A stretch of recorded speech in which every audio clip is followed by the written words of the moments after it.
Happy Father's Day.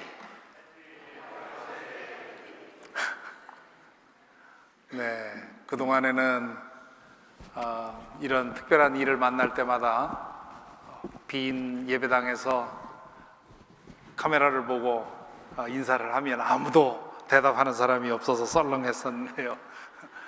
이렇게 대답을 들으니까 참 좋습니다.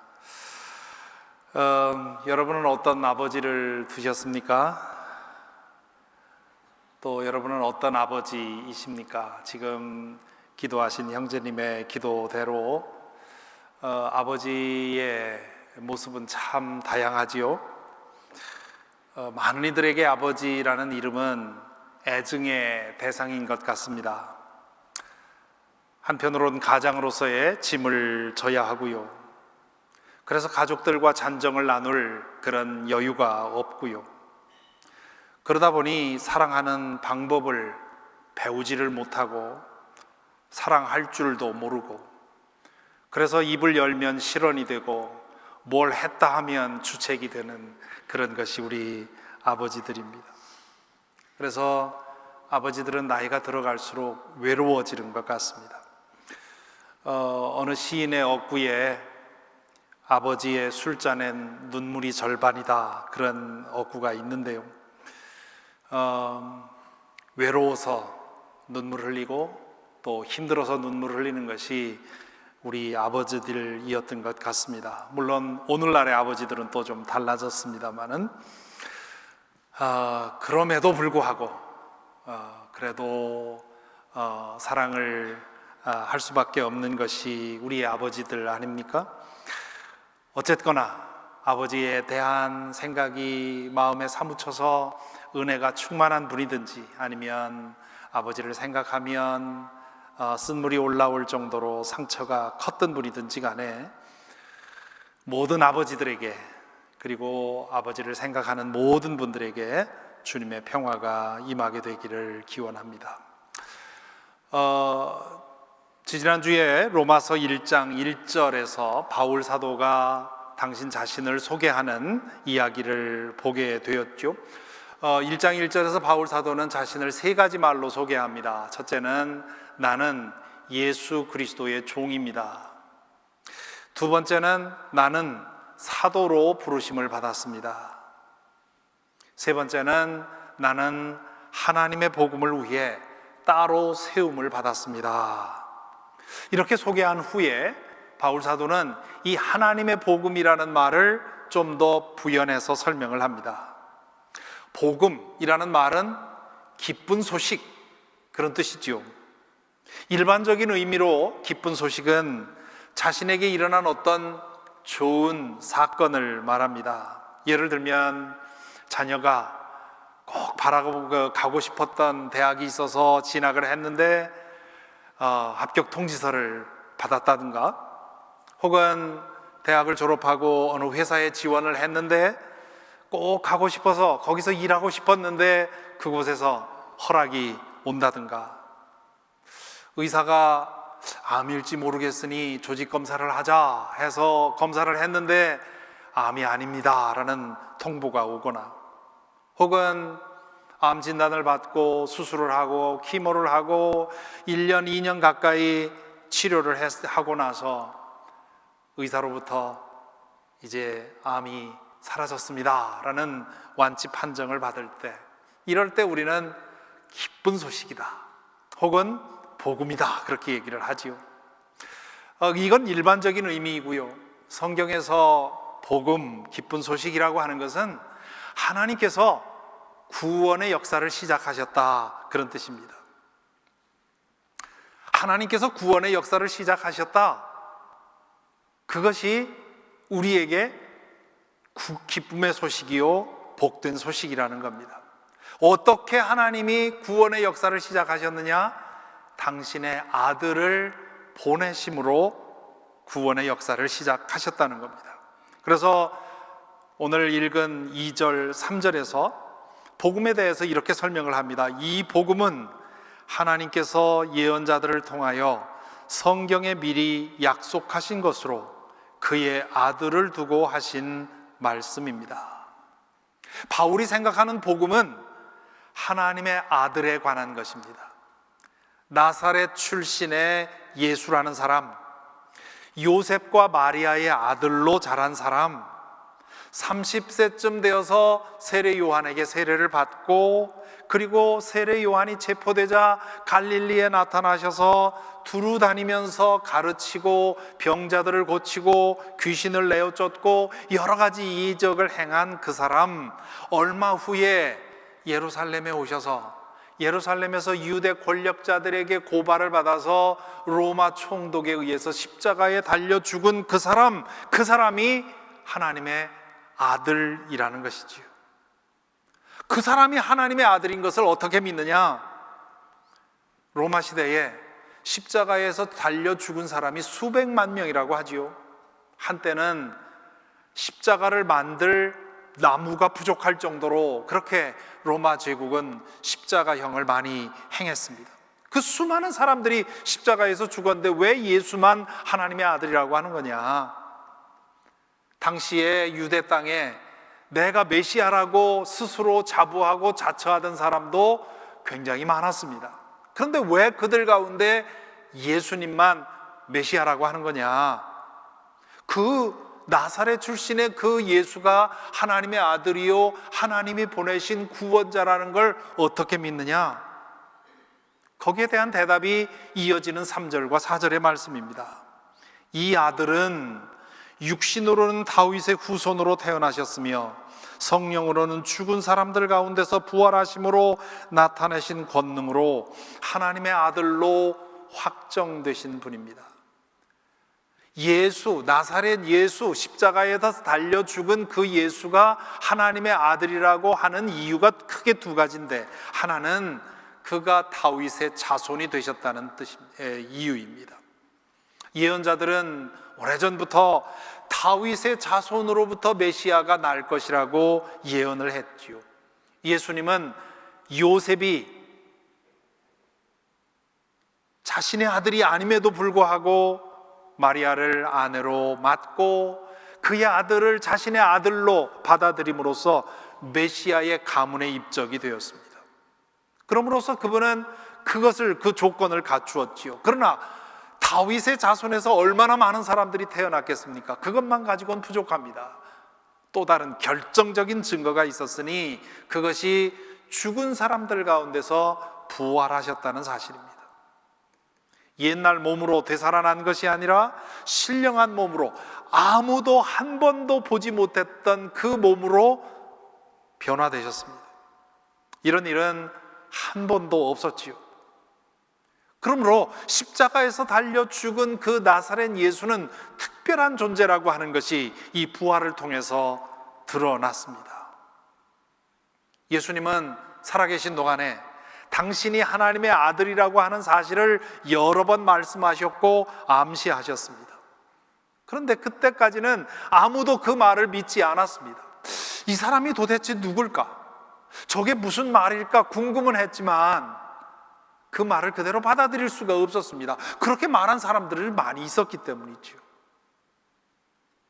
예수님이 십자가에 달려 죽으시고 사흘 만에 죽은 자 가운데서 살아나셨을 때 비로소 제자들은 예수님이 하신 그 말씀이 진실로 그렇다는 것을 인정하기 시작을 했죠. 이 부활의 사건, 참 믿기 어려운 사건입니다. 그러나 역사적으로 부정할 수 없는 예수님의 시신에 어떤 변화가 일어나서 그분의 시신이 사라졌다고 하는 이 역사적 사건은 부정할 수 없는 사건입니다. 그래서 이 부활에 대해서 많은 의문이 있지요. 예수님의 이 부활에 대해서 사람들이 제기하는 여러 가지 질문들 중 하나가 이런 것이 있습니다. 왜 예수님은 부활하신 후에 빌라도나 가야바 같은 그런 당시의 권력자들, 좀 영향력 있는 사람들에게 나타나시지 않고 베드로와 12 사도와 그리고 막달라 마리아와 믿는 사람들에게만 나타나셨나? 그런 질문을 하죠.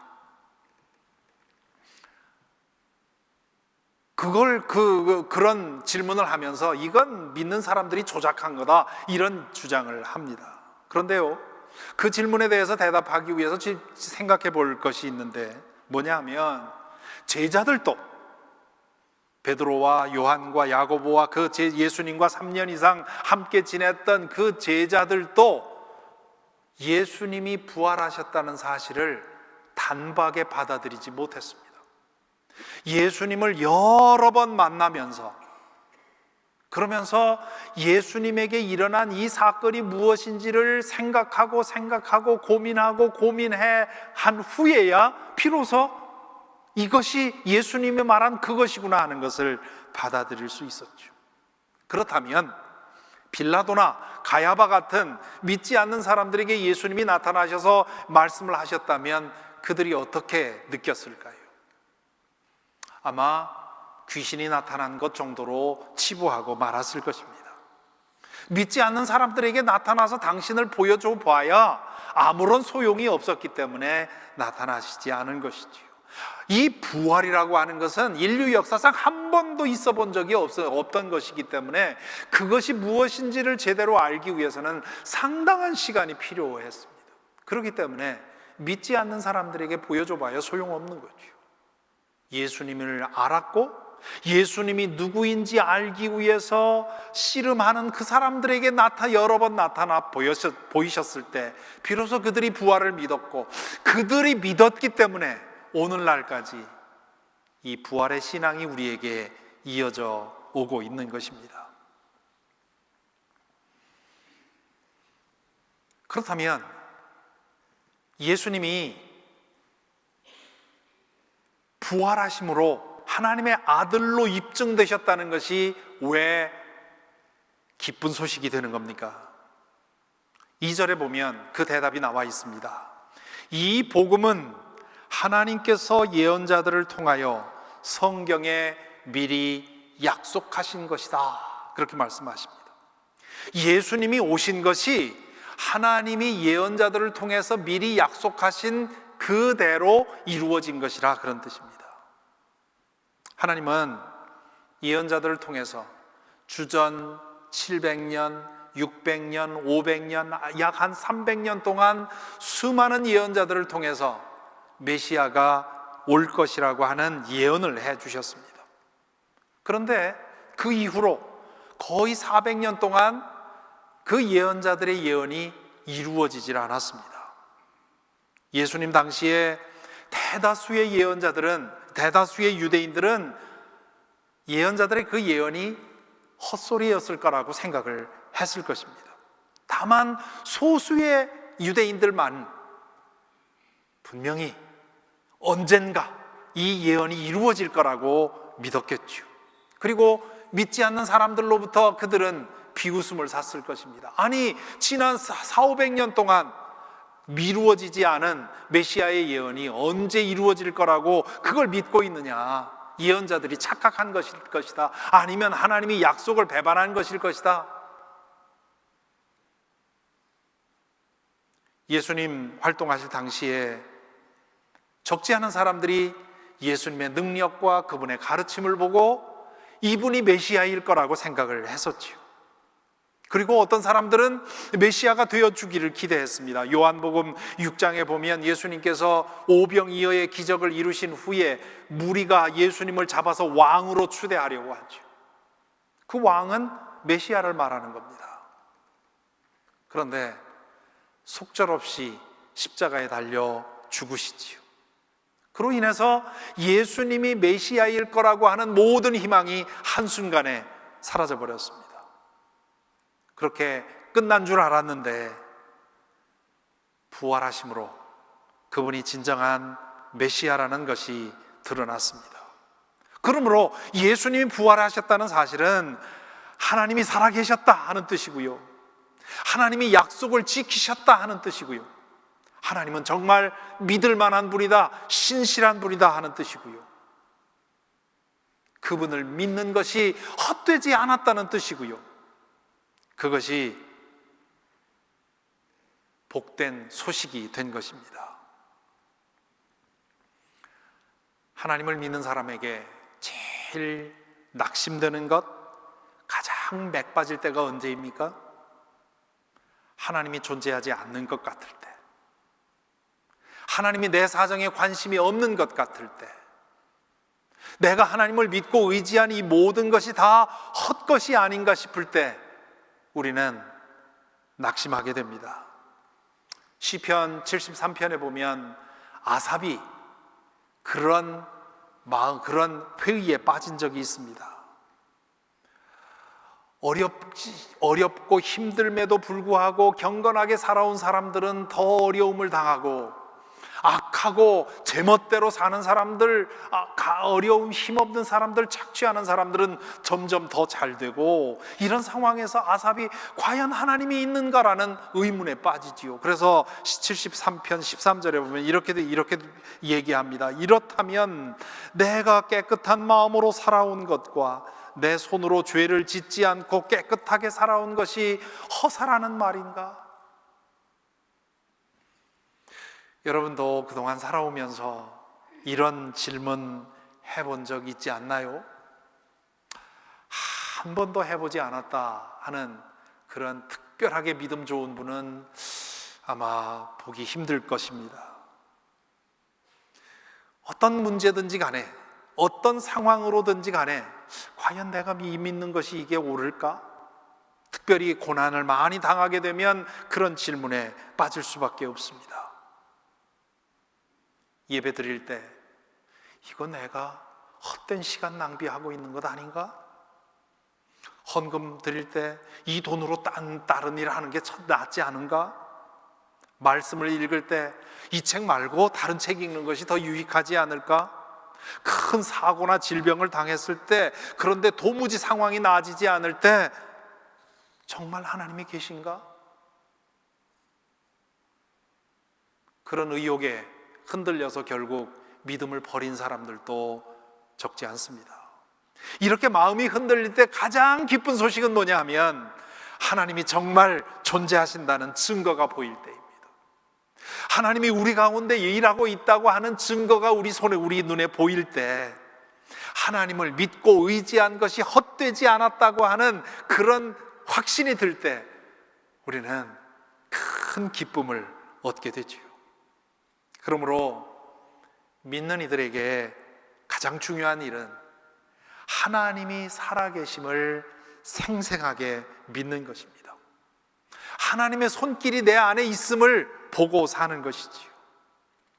내가 하나님의 돌보심 안에 있다고 한다면, 하나님 분명히 살아계시고 하나님이 내 안에 계시고 내가 하나님 안에 있다고 믿는다면 죽음의 문턱 앞에서도 흔들리지 않겠지요. 그러므로 오늘 설교 제목처럼 복음이 뭐냐? 하나님입니다. 하나님이 복음입니다. 바울 사도가 오늘 말한 것은 하나님이 약속하신 것이 예수 그리스도를 통해서 이루어졌기 때문에 하나님은 결코 약속을 어기는 분이 아니라고 하는 것, 이것이 복음이라고 말하고 있는 것입니다. 어떻게 하면 하나님이 우리와 함께 계시다고 하는 이 복음을 늘 믿고 살아갈 수 있을까요? 크게 세 가지가 기억할 만합니다. 첫째는 우리의 믿음의 눈, 우리의 믿음의 귀, 이것이 늘 열려 있도록 살아야 합니다. 작고 사소한 일을 통해서도 하나님의 손길을 볼 수 있는 그런 눈을 가질 수 있도록, 그런 귀를 가질 수 있도록 영적 훈련을 해야지요. 누가복음 17장 21절에 보면 바리새파 사람들이 예수님에게 와서 하나님의 나라를 좀 보여주십시오 얘기를 하지요. 그래서 주님께서 뭐라고 대답합니까? 하나님의 나라는 여기 있다 저기 있다 하는 것이 아니라 너희 가운데 있다, 너희 안에 있다, 그렇게 말씀합니다. 무슨 뜻입니까? 하나님께서 보이지 않게 우리 가운데 일하고 계신 것을 보라는 뜻입니다. 마태복음 6장 30절에 보면 예수님께서 뭐라고 하느냐 하면, 오늘 있다가 내일 아궁이에 들어갈 들풀도 하나님께서 이와 같이 입히시거든 하물며 너희들을 입히시지 않겠느냐, 그렇게 말씀하십니다. 무엇입니까? 우리가 매일매일 자고 일어나고 먹고 사는 것, 그게 다 하나님의 돌보심 안에서 일어나는 일이라는 뜻입니다. 그러므로 바울 사도는 데살로니가 전서 5장 16절 18절에서 항상 기뻐하십시오, 끊임없이 기도하십시오, 모든 일에 감사하십시오, 이것이 그리스도 예수 안에서 여러분에게 바라시는 하나님의 뜻입니다 말씀하십니다. 무슨 뜻입니까? 모든 것 속에서 하나님의 손길을 보라는 겁니다. 우리는 일상생활 속에서 이런 증거들을 볼 수 있어야 합니다. 그러면 우리의 삶 속에 하나님이 살아계심을 볼 수 있는 것이지요. 하나님이 지금 살아계시다는 것을 느끼는 만큼 우리에게는 기쁨이 들어차고요, 두려움과 불안이 사라집니다. 어느 교우께서 하신 말씀을 들었습니다. 하나님은 왜 다른 사람의 기도는 척척 들어주시는 것 같은데 내 기도는 이렇게 잘 안 들어주시는지 모르겠다, 그렇게 말씀을 하십니다. 내가 한 말을 어떻게 들었지? 아마 많은 분들이 그렇게 생각하셨을 거예요. 왜 이런 질문이 들으냐 하면 우리의 마음은 부정적인 것들을 주로 기억하기 때문입니다. 얼마 전에 김승석 선교사님이 설교하는 중에 아들에 관한 얘기를 하신 적이 있지요. 김 선교사님은 1년에 한두 차례 혼을 내는데 아들은 아빠는 맨날 나 혼낸다고 그렇게 얘기를 한다는 거 아닙니까? 우리의 마음은 부정적인 것만 기억하게 돼 있어요. 좋은 것들은 잊어먹게 돼 있습니다. C.S. 루이스라는 분이 그런 얘기를 한 적이 있습니다. 만일 하나님께서 우리의 기도를 모두 다 들어주셨다면 인류는 벌써 멸망했을 거다. 왜 그렇습니까? 우리가 헛된 것을 얼마나 많이 구하고 삽니까?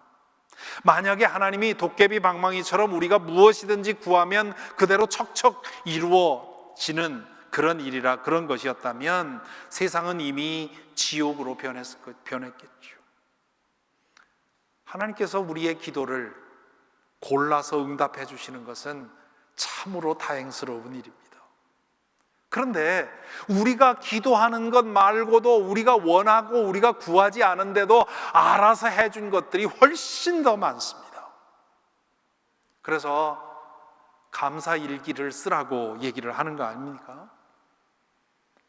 나에게 일어난 하루 동안 일어난 감사한 일들을 기억해서 써놓으면 오늘 하루도 하나님께서 나에게 분에 넘치게 은혜를 부어주셨다는 것을 알게 됩니다. 불평일기는, 불만일기는 쓸 필요가 없습니다. 왜냐하면 그건 다 우리 마음에 새겨지기 때문입니다. 그런데 감사한 일들은 우리 마음에 새겨지지 않기 때문에 의도적으로 생각해내고 적어보아야 됩니다. 그래 보면 우리의 매일매일이 은혜투성이라는 것을 알게 되지요. 그러므로 작고 사소한 것에서 하나님의 손길을 발견할 수 있도록 힘써야 하는 겁니다. 둘째는 좋지 않은 일을 당했을 때 그것만으로 하나님의 사랑을 판단하지 않도록 조심해야 합니다. 며칠 전에 제 아내가 어느 교우와 전화를 하던 중에 갑자기 전화 통화를 한두 마디 하더니 괴성을 지릅니다. 2년 전에 폐암 수술을 하고 회복하신 교우와 전화를 하는데 이분이 완치 판정을 받은 후에 얼마 후에 다시 암세포가 발견되었다고 하는 실망스러운 소식을 듣습니다. 다행히 약으로 치유할 수 있다는 말씀을 듣고 항암약을 몇 개월 동안 복용을 해왔는데요, 이게 매우 독해서 건강이 좋지 않습니다. 그러다가 설상가상으로 폐렴에 걸려서 입원을 하게 됩니다. 산소호흡기에 의존해서 며칠 동안 지내오셨는데요, 그런데 그 와중에 CT를 찍었더니 그동안 먹은 약이 효과를 발휘해서 새 스팟이 그 암이 있었는데 사라졌다는 겁니다. 그런 게 복음이죠. 이런 때 와, 하나님께서 은혜 주셨다고 우리는 고백을 합니다. 그런데 암세포가 그대로 있었다면 하나님이 함께 하지 않았다는 증거입니까? 그렇지 않지요. 하나님의 함께 하심에도 암에 걸릴 수도 있고요, 사고에 날 수도 있고요, 장애를 당할 수도 있고 죽을 수도 있습니다. 지난주에 공교롭게도 세 분의 부음을 받았습니다. 우리 교회 초창기부터 함께 하셨던 오영정 사모님 캘리포니아로 가셨는데 지난 목요일 날 하나님의 부름을 받으셨죠. 그리고 우리 교우의 아버님이 지난 토요일에 한국에서 88세를 일기로 또 하나님의 부름을 받으셨습니다. 그리고 우리와 같이 여기서 예배하시던 우리 자매님 한 분이 2주 전에 함께 예배하고 갔는데요, 갑작스럽게 세상을 떠났습니다. 얼마나 짠하고 마음이 아픈지요. 우리 예수님이 우리 교회에 오시면 아마 가장 먼저 찾아가셨을, 예수님의 마음에 가장 먼저 찾아가서 다독여 주었을 그런 자매가 순수하고 어린아이처럼 하나님 의지하고 사셨던 분인데요, 그런 분이 갑작스럽게 예고도 없이 하나님의 부름을 받으셨습니다. 갑작스럽게 아내를 잃은 남편께서 교우들을 만나서 엉엉 우시는데 얼마나 마음이 안 됐는지 모릅니다. 잘 믿는 사람에게도 불행은 일어날 수 있습니다. 그 불행은 하나님이 없다는 증거도 아니고요, 하나님이 무능하다는 증거도 아니고요, 하나님께 버림받았다는 증거도 아닙니다. 우리의 고난 중에서도 하나님은 일하십니다. 사고 중에도 하나님 함께 하십니다. 장애를 당한 상황에서도 하나님은 같이 하시죠. 죽음의 자리에서도 함께 하시고 그 너머로 우리를 인도하십니다. 그러므로 우리에게 일어나는 어떤 일 가지고 하나님의 살아계심과 하나님의 사랑과 하나님의 능력을 측정하지 않도록 조심해야 되지요. 셋째로, 부활을, 예수 그리스도께서 죽은 자들 가운데서 이 살아나셨다고 하는 이 부활의 사건을 굳게 믿을 수 있어야 합니다. 이 세상 모든 것을 부정해도 부정할 수 없는 한 가지 사실, 예수께서 죽은 자들 가운데서 살아나셨다는 사실입니다. 나에게 일어나는 일들을 통해서 하나님 내 안에 살아계시다 우리는 고백하지요. 하지만 그건 절대적이 아닙니다. 우연의 일치라고 부정할 사람도 많이 있습니다. 또 우리 자신도 한때 하나님을 체험하고 하나님을 의심 없이 믿었던 사람도 그 믿음이 식어지면, 몇 년 후에 그 믿음이 식어지면 그때 내가 뭐에 씌었었나? 그때 내가 감정적으로 그냥 욱해서 그렇게 생각했었나? 이런 생각을 하게 됩니다. 그러므로 나에게 일어나는 일들만을 기준으로 삼으면 우리는 언제든지 넘어질 수 있습니다. 혹은 위대한 믿음의 사람들의 이야기도 우리에게 하나님 살아계심을 보여줍니다. 지난 첫 번째 설교에서 바울 사도의 삶이 하나님 살아계시다는 증거라고 말씀을 드렸죠. 하지만 그것도 절대적인 기준이라고 할 수는 없습니다. 기독교 역사상의 위대한 인물들, 어거스틴, 프란시스코, 루터, 웨슬리, 손양원 목사님, 주기철 목사님 등등, 이런 분들의 이야기는 정말 하나님이 살아계시다고 하는 분명한 증거처럼 보입니다. 그렇지만 그들의 이야기도 절대적인 힘은 아닙니다. 하나님이 살아계시다는 사실에 대한, 하나님이 약속을 지키시고 신실하시며 의로우시다는 사실에 대한, 그분을 믿는 것은 틀림없는 사실이라고 하는 사실에 대한 절대적인 증거는 부활입니다. 그래서 바울 사도는 만일 부활이 거짓이면 우리의 믿음도 거짓이고 그 믿음의 생애를 걸고 있는 나 같은 사람은 가장 가장 불쌍한 사람이라고 얘기하지 않았습니까? 그러니 성도 여러분, 이 복음을 들으시기 바랍니다. 이 복음을 믿으시기 바랍니다.